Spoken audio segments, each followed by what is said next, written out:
All right, let's get right into it. When we talk about reconciliation, especially for businesses, it's really tempting to just jump into the what do we do now? But, doing that without understanding the history is like trying to build a house on sand. So in this explainer, we're going to build that foundation. We're going to look at the historical context that really shapes everything today. This quote right here, it perfectly captures what we're doing. This isn't just about revisiting the past for the sake of it. It's about getting on the same page. Because every legal framework, every call to action, it all grows directly from this history. So let's start at the beginning. So how do we get here? Well, the relationship between Indigenous peoples and what would become Canada didn't just happen by accident. No, it was very deliberately built over hundreds of years through specific legal ideas and government policies. And if you want to understand the present, you have to understand those. And believe it or not, we have to go way, way back to the 15th century to find the starting point. It's called the doctrine of discovery. This was an international idea used by European explorers and their countries, and it basically said, hey, if the people living on this land aren't Christian, we can claim it as ours. It's that simple. This became the very first legal argument for dispossession, and really, it's the bedrock for everything that came after. Okay, now let's jump forward to 1763, the Royal Proclamation. This is a really complex one. On one hand, it was a huge deal. Why? Because it was the first time the British Crown officially recognized that Indigenous peoples actually held title to their lands. But, and this is a big but, it also said that only the Crown could negotiate for that land.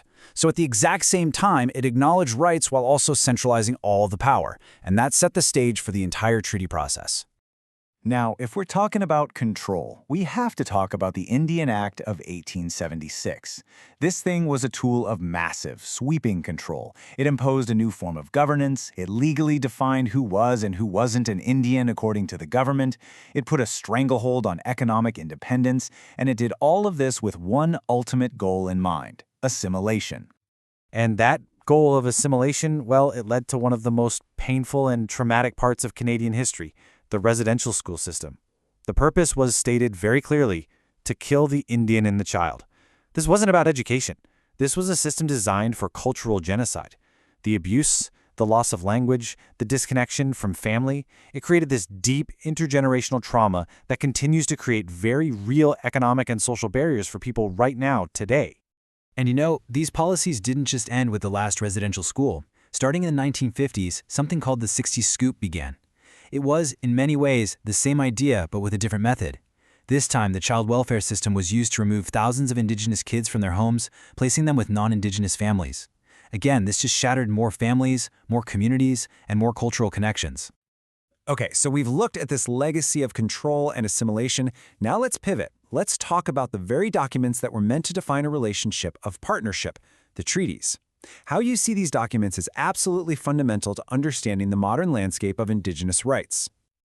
This slide right here, this gets to the heart of so much of the conflict. Just look at the two perspectives. On one side, you have the Crown, which saw the treaties as basically a real estate transaction, a one-time deal to surrender land.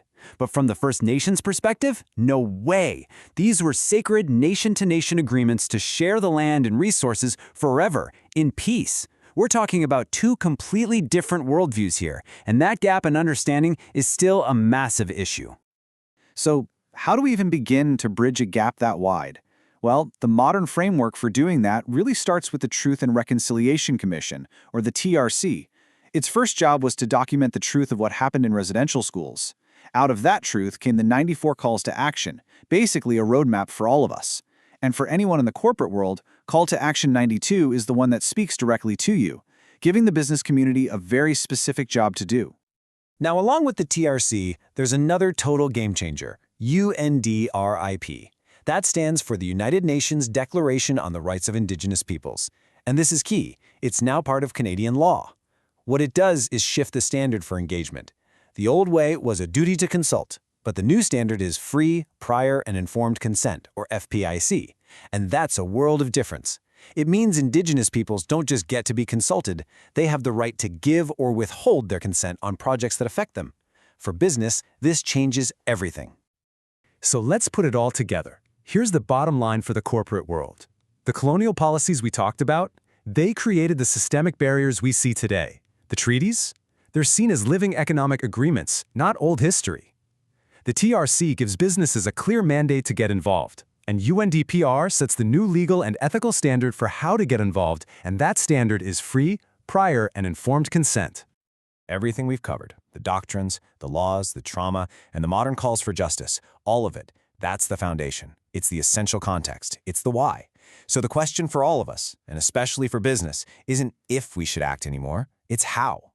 Now that we understand the foundation, how are we going to build on it?